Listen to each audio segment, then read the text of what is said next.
Merujuk kepada penganjuran acara I Want to Touch a Dog, Saya Mahu Sentuh Anjing di negara jiran baru-baru ini, Kementerian Hal Ehwal Agama dengan ini menegaskan dan menasihati orang ramai di negara ini supaya tidak terikut-ikut dengan apa-apa jua acara atau program yang bercanggah dengan hukum syarak, amalan beragama, kepentingan awam, keharmonian beragama, tata susila, kesopanan umum serta sensitiviti umat Islam di negara ini. Hal ini sekaligus turut menimbulkan keresahan orang ramai khasnya dalam kalangan umat Islam kerana secara jelas bercanggah dengan pegangan mazhab dan amalan beragama di negara ini. Menurut mazhab Syafi'i, umat Islam adalah dilarang menyentuh anjing secara sengaja kerana menajiskan diri tanpa tujuan yang munasabah adalah haram di sisi Islam. Walaupun Islam letakkan kaedah sertu apabila terkena najis yang dikategorikan sebagai mughalazah, namun kaedah tersebut bukanlah alasan yang membolehkan seseorang itu memegang najis mughalazah secara sengaja.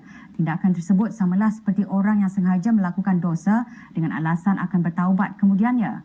Mufti Kerajaan Yang Berhormat Pehin Datu Seri Maharaja Datuk Paduka Seri Setia Dr. Ustaz Haji Awang Abdul Aziz bin Junid dalam fatwanya pada tahun 2012 memetik kata-kata Imam Ibn Hajar rahimahullah di dalam kitabnya Al-Hawashi Al-Madaniyah berpendapat adalah haram mengotori badan atau pakaian dengan najis tanpa ada sebarang keperluan. Dari itu, menurut Yang Berhormat Pehin, menggunakan sesuatu yang najis dengan sengaja sama ada pada badan, pakaian atau rambut hukumnya adalah haram. Apatah lagi najis tersebut merupakan najis mughalazah seperti anjing. Menyentuh anjing dengan sengaja samalah dengan sengaja membiarkan diri terdedah dan dikotori dengan najis. Oleh itu adalah haram juga hukumnya menyentuh anjing tanpa sebarang hajat sekalipun ia dalam keadaan kering. Pada dasarnya, Islam tidak memandang keji kepada binatang anjing sebagai salah satu makhluk Allah. Apatah lagi untuk menyeksa, memukul dan membunuh anjing tanpa sebab kerana perbuatan-perbuatan seumpama itu sama sekali bertentangan dengan ajaran Islam. Malah, anjing tetap wajar diberi kasih sayang, belas ihsan dan dijaga kebaikannya.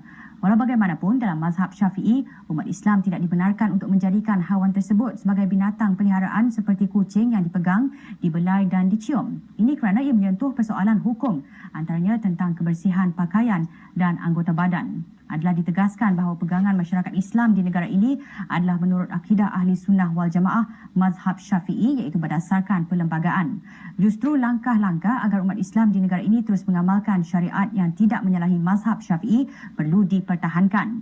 Dalam perkara ini, mana-mana pihak yang ingin mengadakan acara atau program yang menyentuh mengenai amalan beragama atau kesucian agama Islam atau jika ada sebarang persoalan berhubung dengannya, hendaklah terlebih dahulu merujuk kepada pihak-pihak berkuasa agama di negara ini.